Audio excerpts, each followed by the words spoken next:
మరో బ్రేకింగ్ చూస్తున్నాం. చంద్రబాబు అరెస్టు విషయంలో టీడీపీ తీరు వింతగా ఉందన్నారు వైసీపీ నేత సజ్జల రామకృష్ణారెడ్డి. టీడీపీకి అధికారం ఇస్తే ఆ పార్టీ అధినేత అవినీతికి పాల్పడ్డారని దుయ్యబట్టారు. ఇక చంద్రబాబు తప్పు చేసినట్టు ఆధారాలు స్పష్టంగా ఉన్నాయన్నారు సజ్జల.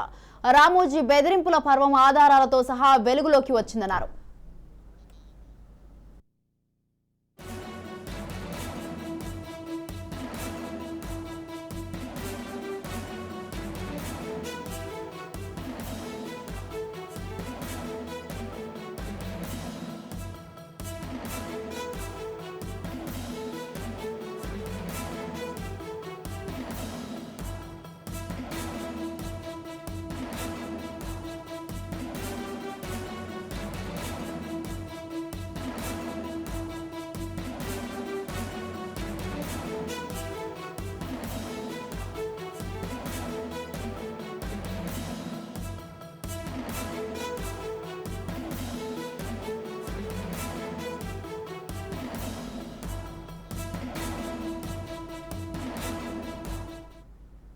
బ్రేకింగ్ చేస్తున్నాం. కేంద్ర ప్రభుత్వ ఉద్యోగులకు కేంద్ర ప్రభుత్వం దసరా పండుగ సందర్భంగా శుభవార్తను అందించింది.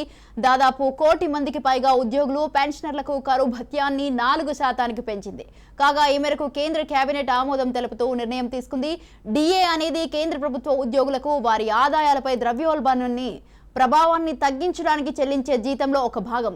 ఇది ఉద్యోగి యొక్క ప్రాథమిక జీతంలో 1%గా లెక్కించబడుతుంది. కాగా పెరిగిన అలవెన్స్ తర్వాత డిఏ 42 నుంచి 46%కి పెరిగింది. ఇక దసరా పండుగ కానుకగా కేంద్ర కేబినెట్ నిర్ణయంతో దాదాపు 1 కోటి మందికి పైగా ఉద్యోగులు పెన్షనర్లకు లబ్ధి చేకూరనుంది.